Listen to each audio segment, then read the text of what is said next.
Hər vaxtınız xeyir. İmtahana qədər növbəti bir sual izahı. Bu arada sual model 2023-ün model testlərindən olan bir sualdır.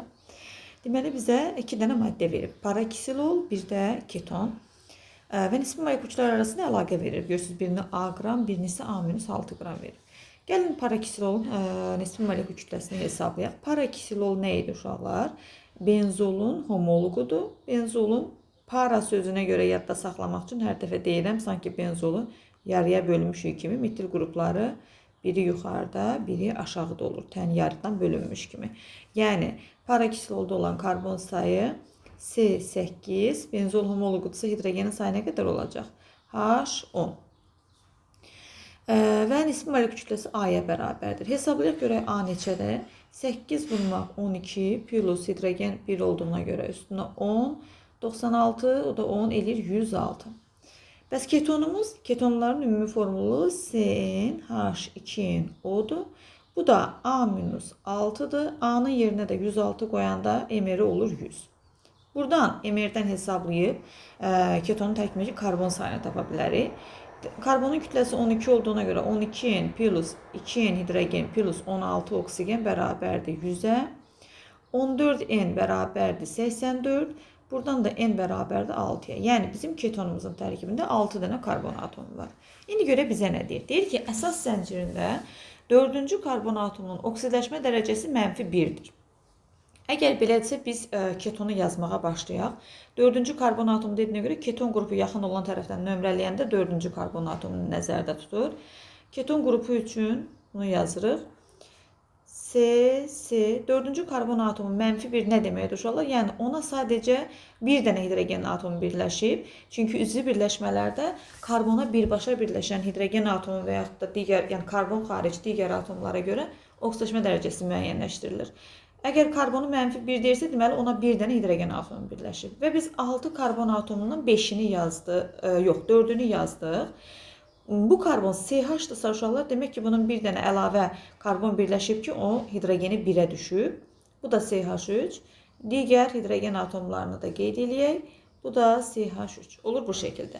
Təkrar edirəm. 4-cü karbon atomunun -1 olması üçün yanına bir hidrogen birləşməlidir. CH olması üçün isə ona əlavə 3 dənə karbon birləşməlidir ki, o -1 olsun. Yəni CH olsun. Deməli, quruluş formulumuz bu şəkildə olur. 6 karbonlu ketonumuz bu şəkildə olur. İndi görək bizə nə deyir? Molekulda asimetrik karbon atomu var. Uşaqlar, asimetrik karbon atomu olan üzvü birləşmələr optiki izomerlik əmələ gətirir. Bəs hansı karbona asimetrik karbon atomu deyirik? 4 rabitəsinin 4'ü də fərqli atom və atom qrupları ilə birləşsin. Məsələn, burada bizim keton qrupunun karbonu asimetrik ola bilməz, çünki 2 rabitəsi oksigenlə birləşib. Sonra CH3'lər, CH2'lər ola bilməz, çünki 3-2 rabitəsi hidrogenlə birləşmiş olub. Biz deyirik ki, 4'ü də fərqli atom və atom qrupları ilə birləşmiş olsun. Bəs bu karbon atomuna baxaq, bir hidrogeni olan. Bu karbon atomu da olmayacaq, çünki bu da 2 dənə metil qrupu ilə birləşib. Yəni 4 fərqli atom və atom qrupları ilə birləşən karbon olmadığı üçün asimetrik karbon atomu yoxdur. Bir olan cavabları çıxırıq. Hidrogenlə reduksiyası. Hidrogenlə reduksiyası necə olur? Üzərinə hidrogen gələndə, bilirsiniz, aldehid və ketonlar hidrogenlə reduksiya olunanda çevrilir spirtlərə. Aldehidlərdən birli spirtlər, ketonlardan ikili spirtlər alınırdı. Üzərinə hidrogen gələndə bu maddə hansı hala çevrilir uşaqlar? Bax, hidrogen birləşir keton qrupu olan karbona. Biri, deməli, buradan CH, digəri isə oksigenin yanına birləşərək olur CH-OH. Adlandırması OH tərəfdən başlayacağı üçün 1, 2, 3, nömrələnməsi daha doğrusu. 1, 2, 3, 4, 5 dənə karbon atomu. Deyirik ki, 4 metil.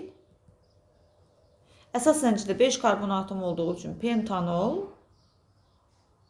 OH qrupu ikinci karbonda olduğu üçün 2. 4 metil pentanol 2. Deməli, ikinci cavabımız doğrudur. Qaytaraq bunu əvvəlki keton halına.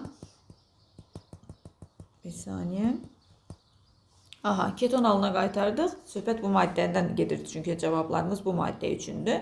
Molekulunda 14 polymer kovalent rabitə var. Gəlin hesablayaq uşaqlar.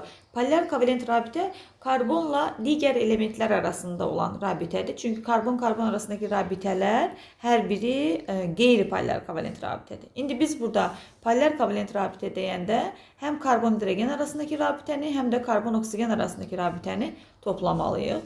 Hidrogenlərin sayı qədər karbon-hidrogen rabitəsi var. 3 hidrogen, 5 hidrogen, 6 hidrogen. Burada da 2, 2, 3, 3, 6 olduğuna görə deməli 12 dənə karbon-hidrogen rabitəsi var. Karbonla oksigen arasında 2 qat rabitə var. Cəmi eləyir 14 dənə polymer kovalent rabitə. 3 də doğrudur. Doğru cavabımız olur C variantı. Pardon, D variantı. Bəs niyə 4 doğru deyil uşaqlar? Deyir ki, birli karbon atomları bütün karbon atomlarının 40%-ni təşkil edir. Bütün karbon atomu 6 dənədir. Bəs birli karbon atomu neçə dənədir? Birli karbon atomu sadəcə bir karbonla birləşmə əmələ gətirmiş karbonlardır. Bunlar da CH3'lərimizdir. Ümumilikdə 6 karbonun 3'ü birli olduğu üçün bu da 40% yox, 50% eləyir. 4 də ona görə yanlışdır.